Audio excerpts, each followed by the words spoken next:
അപ്പോൾ എല്ലാവർക്കും ഗെയിമർ ആപ്പിൻ്റെ പുതിയൊരു വീഡിയോയിലേക്ക് സ്വാഗതം. ഇന്നത്തെ വീഡിയോ നമ്മൾ ചെയ്യാൻ പോകുന്നത് ghost of Tsushima directors cut എന്ന വേർഷൻ്റെ ഒരു റിവ്യൂ ആയിരിക്കും. ഇത് രണ്ട് വേർഷൻസ് ആയിട്ടാണ് ഇറങ്ങിയിട്ടുണ്ടായിരുന്നത്. 2020 ഗോസ്റ്റ് ഓഫ് സുഷിമ എന്ന വേർഷനും 2021 ghost of Tsushima directors cut എന്നൊരു വേർഷനുമാണ് ഇറങ്ങിയിട്ടുണ്ടായിരുന്നത്. ഇത് രണ്ടും തമ്മിലുള്ള മേജർ ഡിഫറൻസസ് ഒരു ഇക്കി ഐലൻഡ് എക്സ്പെൻഷൻ, അതായത് വേറൊരു ഐലൻഡും പിന്നെ അതിലെ കുറച്ച് സ്റ്റോറി മിഷൻസും കാര്യങ്ങളും, പിന്നെ ഗെയിമിൻ്റെ കുറച്ച് ഗ്രാഫിക്കൽ അപ്ഡേറ്റ്സും PS5 വേണ്ടിയിട്ടുള്ള ഒരു ഒപ്റ്റിമൈസേഷനുമാണ് മെയിനായിട്ട് ഇതിന് രണ്ടും തമ്മിലുള്ള ഡിഫറൻസ്. ഡയറക്ടേഴ്സ് കട്ട് എന്ന വേർഷൻ്റെ സ്റ്റീം പ്രൈസ് ഏകദേശം വരുന്നത് 4000 റുപ്പീസാണ്. And this game is worth for that money. ഇതെല്ലാം നിങ്ങൾ ഒരു പ്ലേസ്റ്റേഷൻ ഗെയിമേഴ്സ് ആണെന്നുണ്ടെങ്കിൽ, ഞാൻ മുന്നത്തെ വീഡിയോയിൽ പറഞ്ഞ പോലെ ഒരു പ്ലേസ്റ്റേഷൻ എക്സ്ട്രാ എന്നൊരു ഓപ്ഷൻ എടുക്കുകയാണെങ്കിൽ 1 മന്ത് നിങ്ങൾക്ക് ഈ ഗെയിം ഫ്രീ ആയിട്ട് കളിക്കാവുന്നതാണ്. ഈ ഗെയിമിൻ്റെ ഇൻട്രസ്റ്റിംഗ് ഫാക്ട് എന്തെന്നാൽ ഇതിൻ്റെ സ്റ്റോറി ഇൻസ്പയർ ചെയ്തിരിക്കുന്നത് 1274 ജപ്പാനിൽ നടന്ന മോംഗൾസിൻ്റെ ഇൻവേഷനിൽ നിന്നാണ്. ആ ഒരു ഇൻവേഷൻ സ്റ്റാർട്ട് ചെയ്തത് തന്നെ സുഷിമ എന്ന ഐലൻഡിൽ നിന്നാണെന്ന് പറയപ്പെടുന്നു. അതുപോലെ ഈ ഗെയിം നടക്കുന്നതും സുഷിമ എന്ന ഒരു ഐലൻഡിലാണ്. നമുക്ക് ഗെയിമിലോട്ട് വരാം. ഈ ഗെയിം എനിക്ക് നൽകിയത് ഒരു പീക്ക് ലെവൽ ഗെയിമിംഗ് എക്സ്പീരിയൻസ് തന്നെയായിരുന്നു.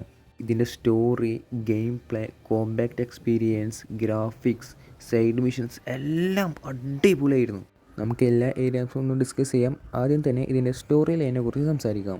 ഈ സ്റ്റോറി തുടങ്ങുന്നത് തന്നെ മുഗൾ എംപയറും നേറ്റീവ്സായ സാമുറായും തമ്മിലുള്ള യുദ്ധത്തിൽ നിന്നാണ്.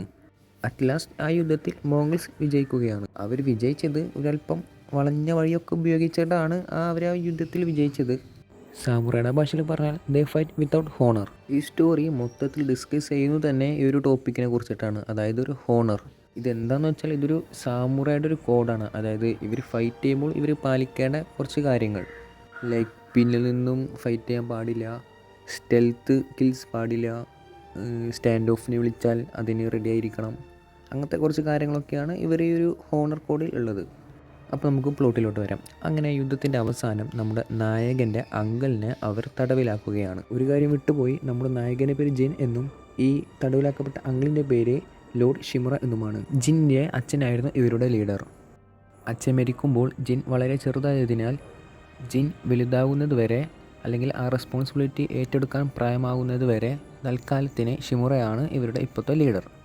അങ്ങനെ യുദ്ധത്തിന് ശേഷം ഷിമുറയെ മോംഗൾസ് കൊണ്ടുപോവുകയാണ്.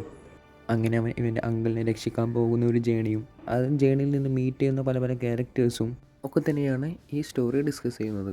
ഇതിൽ വരുന്ന സൈഡ് ക്യാരക്ടേഴ്സ് എല്ലാം അതുപോലെ അവരുടെ സ്റ്റോറിയും എനിക്ക് നല്ല രീതിയിൽ തന്നെ വർക്കായിട്ടുണ്ടായിരുന്നു. പിന്നെ നമ്മുടെ ജിൻ എന്ന മെയിൻ ക്യാരക്ടറിൻ്റെ സാമുറായിൽ നിന്നും ഗോസ്റ്റ് എന്നൊരു ക്യാരക്ടറിലേക്കുള്ള ഒരു ട്രാൻസിഷൻ നല്ല രസമായിട്ട് തന്നെ അവരിതിൽ എടുത്തു വെച്ചിട്ടുണ്ട്. പിന്നീട് ഇവൻ ഗോസ്റ്റായി പൂർണ്ണമായും മാറുകയും അതുകൊണ്ട് തന്നെ ഇവൻ്റെ ഹോണർ നഷ്ടപ്പെടുകയും ചെയ്തിരുന്നു. ഇതിൻ്റെ ഒരു സ്റ്റോറി, അതായത് ഇവൻ്റെ ഒരു ജേണിയിൽ നമുക്ക് നല്ല രീതിയിൽ ഇവനുമായി ഇമോഷണലി കണക്ട് ചെയ്യാൻ പറ്റുന്നുണ്ടായിരുന്നു. അതുകൊണ്ടൊക്കെയാണ് എനിക്ക് ഈ സ്റ്റോറി വളരെ മികച്ചതായി ഫീൽ ചെയ്തത്. The Mongols have changed you, young master. The world has changed. I sacrificed everything for my people. And I would do it again. ഇതുപോലത്തെ ചില ഡയലോഗ്സ് ഉണ്ട്. ആ ഡയലോഗ്സ് ആ സ്റ്റോറിയിലും അതുപോലെ കളിക്കുന്ന നമുക്കും തരുന്ന ഇമ്പാക്റ്റ് ചെറുതൊന്നുമല്ല. സോ സിമ്പിളായിട്ട് പറയുകയാണെങ്കിൽ ഇതൊക്കെ തന്നെയാണ് ഈ സ്റ്റോറിയുടെ ഒരു ഉള്ളടക്കം.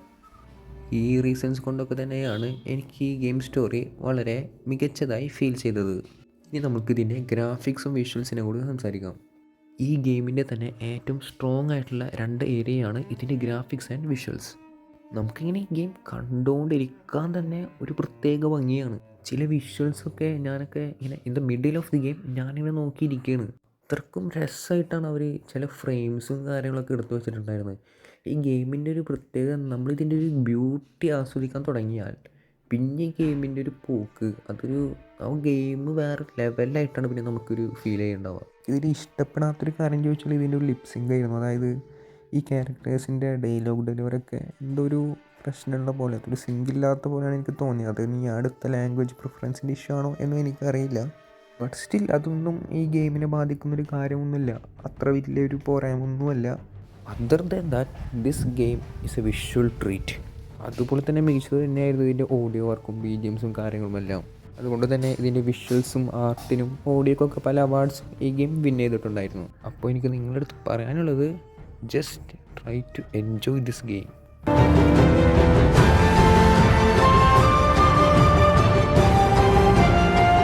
Sometimes our only choice is to walk away from everything we know. ഇനി നമുക്ക് ഇതിൻ്റെ ഗെയിം പ്ലേയിലോട്ട് വരാം. ഇതിൻ്റെ കോമ്പാക്ട് എക്സ്പീരിയൻസ് സൈഡിൽ നിന്ന് സ്റ്റാർട്ട് ചെയ്യുകയാണെങ്കിൽ മെയിനായിട്ട് തന്നെ ഇതിൽ 4 സ്റ്റാൻസസ് ആണ് ഉള്ളത്. ഓരോ ഡിഫറെൻറ്റ് എയിമീസിനും അതുപോലത്തെ തന്നെ സിമിലർ ആയിട്ടുള്ള സ്റ്റാൻസസ് ഉപയോഗിക്കുകയാണെങ്കിൽ നമുക്ക് കൂടുതൽ എഫക്റ്റീവായിട്ട് അവരെ ഡിഫീറ്റ് ചെയ്യാവുന്നതാണ്. പിന്നെ ഇതിലത്തെ ടൂൾസും സ്കിൽ സെറ്റും കാര്യങ്ങളും എല്ലാം തന്നെ പണ്ട് നമ്മൾ കണ്ടു പറഞ്ഞിട്ടുള്ള സാമുറായ് സിനിമകളിലൊക്കെ കണ്ട പോലത്തെ ഉള്ള ഒരു ഫൈറ്റിംഗ് ടെക്നിക്സാണ് ഇതിലും ഉപയോഗിച്ചിട്ടുള്ളത്. അതുപോലെ തന്നെ ഇതിലത്തെ സ്റ്റാൻഡ് ഓഫ് തുക്കോ പറഞ്ഞിട്ട് കുറച്ച് പരിപാടികളും കാര്യങ്ങളൊക്കെ ഉണ്ട്. അതെല്ലാം തന്നെ നമ്മൾ ഒരു കറക്റ്റ് ഒരു നമ്മുടെ ആ സാമുറായ് ഏജിലെ ഒരു ഫൈറ്റിലേക്ക് ഇത് നല്ല രീതിയിൽ തന്നെ നമ്മളെ കൊണ്ടുപോകുന്നുണ്ട്. ഇതെല്ലാം കൊണ്ടും പല പല ടെക്നിക്കും സ്കിൽസും സോഡ്സും അതുപോലെ ആർമറും കാര്യങ്ങളെല്ലാം കൊണ്ടും തന്നെ എനിക്ക് കോമ്പാക്ട് എക്സ്പീരിയൻസ് നല്ല രീതിയിൽ വർക്കായിട്ടുണ്ടായിരുന്നു.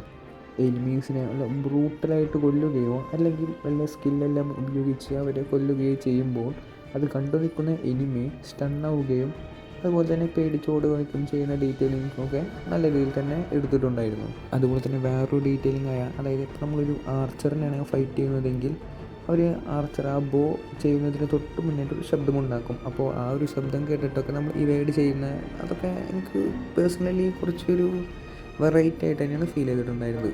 സോ ഓവറോൾ ഇതിൻ്റെ ഒരു കോമ്പാക്ട് എക്സ്പീരിയൻസ് എനിക്ക് നല്ല അത്യാവശ്യം കൊള്ളാവുന്നൊരു കോമ്പാക്ട് എക്സ്പീരിയൻസ് ആയിട്ടാണ് ഫീൽ ചെയ്തിട്ടുണ്ടായിരുന്നത്. അതുപോലെ തന്നെ എടുത്തു പറയേണ്ട കാര്യം ഇതിൻ്റെ സ്റ്റെൽത്ത് കിൽസ് അത് നല്ല രീതിയിൽ തന്നെ ഇവർ ചെയ്തിട്ടുണ്ട്. പക്ഷേ ഇതിൽ എനിക്കൊരു ഇഷ്ടപ്പെടാത്ത കാര്യം എന്താണെന്ന് വെച്ചാൽ ഇതിൽ എനിമീസ് നമ്മൾ ഡിറ്റക്റ്റ് ചെയ്യുന്ന ഒരു രീതി അത് ഭയങ്കര ഒരു പുവർ ഡിറ്റക്ഷൻ പോലെയാണ് എനിക്ക് തോന്നിയിട്ടുണ്ടായിരുന്നത്. നമ്മൾ ഹട്ടിലോ മറ്റോ കയറിയാൽ എനിമി നമ്മളെ ഡിറ്റക്റ്റ് ചെയ്യില്ല. അതെനിക്കൊരു എന്തോ ഒരു ഇതുപോലെ തോന്നി. പക്ഷെ അത് അത്ര വലിയ ഇതൊന്നും അല്ല. ബാക്കിയെല്ലാം അതായത് 2-3 പല സ്കിൽസും പല സ്റ്റെൽത്ത് കിൽസ് അതുപോലെ കുറേ ടെക്നിക്കെല്ലാം ഉപയോഗിച്ച് കൊല്ലുന്നതും മൾട്ടിപ്പിൾ എനിമീസിനെ കൊല്ലുന്നതൊക്കെ അത്യാവശ്യം നല്ല രീതിയിൽ തന്നെ ഇത് എടുത്തു വെച്ചിട്ടുണ്ട്. അതെനിക്ക് നല്ല രീതിയിൽ ഇഷ്ടപ്പെട്ടു. കാരണം ബാക്കിയുള്ള ഗെയിംസിലത്തെ ഒരു സ്റ്റെൽത്ത് കില്ലിനേക്കാൾ കുറച്ചും കൂടി ഒരു കളിക്കാനൊരു രസം ഇത് തന്നെയായിരുന്നു. സോ ഇനി നമുക്കിതിൻ്റെ മിഷൻസും കാര്യങ്ങളെ കുറിച്ച് നോക്കാം. ആദ്യം തന്നെ ഇതിൻ്റെ ഒരു ഡ്യൂറേഷൻ അതായത് മെയിൻ സ്റ്റോറിയുടെ ഡ്യൂറേഷൻ എന്ന് പറഞ്ഞാൽ ആക്ച്വലി ഇത് കുറച്ച് ലെങ്ത്ത് കൂടുതലാണ്. കാരണം ഈ പറഞ്ഞ ഇറ്റാലിയനും കാര്യങ്ങളൊക്കെ ഉള്ളതുകൊണ്ട്. പക്ഷേ ഇത് നമുക്ക് ഫീൽ ചെയ്യില്ല. കാരണം നമ്മൾ അത്രയും ഇമ്മേഴ്സായിട്ട് ഈ ഗെയിം ചെയ്തുകൊണ്ടിരിക്കുന്നത് കൊണ്ട് നമുക്ക് ആ ഒരു ലെങ്ത്ത് അത്ര വലിയൊരു പ്രശ്നമായിട്ട് നമുക്ക് ഫീൽ ചെയ്യുന്നുണ്ടാവില്ല. ഞാൻ ഏറ്റവും ടോപ്പ് ഡിഫിക്കൽറ്റിയിലാണ് കളിച്ചിട്ടുണ്ടായിരുന്നത്. എന്നിട്ടും എനിക്ക് അത്ര ഒരു ബുദ്ധിമുട്ട് ഈ ഒരു ഗെയിമിൽ ഫീൽ ചെയ്തിട്ടുണ്ടായിരുന്നു. നമുക്ക് ആ ഒരു ഡിഫിക്കൽറ്റി തന്നെ ഇത് ത്രൂ ഔട്ട് ദി ഗെയിം നമുക്ക് കീപ്പ് അപ്പ് ചെയ്യാവുന്നതാണ്. സൈഡ് മിഷൻ നോക്കുകയാണെങ്കിലും അവർ അതിൽ ഒരു അത്യാവശ്യം ക്വാളിറ്റി കീപ്പ് ചെയ്തിട്ടുണ്ട്. പക്ഷേ അതിൽ ചില മിഷൻസ് അതായത് ഈ ഫോക്സ്ഡ് എന്ന മിഷൻ ഇത് കുറേ നമ്പർ ഓഫ് മിഷൻസ് ഉണ്ട്. അതായത് ഈ ഫോക്സിന് തന്നെ കുറേ ഉണ്ട്. അപ്പോൾ അതെനിക്ക് ഭയങ്കര ഒരു ബോറായിട്ടാണ് തോന്നിയിട്ടുണ്ടായിരുന്നത്. പിന്നെ അതുപോലെ തന്നെ ഒരു സ്ട്രെയിൻ്റെ മിഷൻസും അതെനിക്ക് ബോറായിട്ടല്ല പക്ഷെ കുറച്ച് ഡിഫിക്കൽട്ടായിട്ടാണ് ഫീൽ ചെയ്തത്. അതിൽ എല്ലാവർക്കും അങ്ങനെ ആവണമെന്നില്ല. എനിക്കത് കുറച്ച് ബുദ്ധിമുട്ടിയിട്ടാണ് ഞാനതെല്ലാം കംപ്ലീറ്റ് ചെയ്തത്. സോ ഇതൊക്കെയാണ് എനിക്ക് ഈ ഗെയിം കളിച്ചിട്ട് എനിക്ക് ഫീൽ ചെയ്ത കുറച്ച് കാര്യങ്ങൾ. ഇത് കൂടാണ്ട് ഇതിലൊരു ഓൺലൈൻ ഫീച്ചർ ഉണ്ട്. അതായത് ലെജൻസ് എന്ന് പറഞ്ഞിട്ടൊരു മോഡ്. അത് ഞാൻ കളിച്ച് നോക്കിയിട്ടില്ല. ആരും കളിച്ചിട്ടുണ്ടെങ്കിൽ അവരുടെ എക്സ്പീരിയൻസ് താഴെ കമൻറ്റ് ചെയ്യുക. സോ ഇതോടുകൂടി ഈ വീഡിയോ അവിടെ അവസാനിക്കുകയാണ്. നിങ്ങൾ ഈ ഗെയിം കളിച്ചിട്ടുണ്ടെങ്കിൽ നിങ്ങളുടെ എക്സ്പീരിയൻസ് താഴെ കമൻറ്റ് ചെയ്യുക. അതുപോലെ ഈ വീഡിയോ ഇഷ്ടപ്പെടുന്നെങ്കിൽ ഒന്ന് ലൈക്കും സബ്സ്ക്രൈബ് ചെയ്യുക. അടുത്ത വീഡിയോ പ്ലാൻ ചെയ്തിരിക്കുന്നത് ഒന്നെങ്കിൽ അസാസിൻ മിറാജോ അല്ലെങ്കിൽ ഗോഡ് ഓഫ് വാർ റാഗ്നറോക്കോ ആയിരിക്കും. അപ്പോൾ എന്തായാലും അടുത്ത വീഡിയോ കാണുന്നവരെ ബൈ.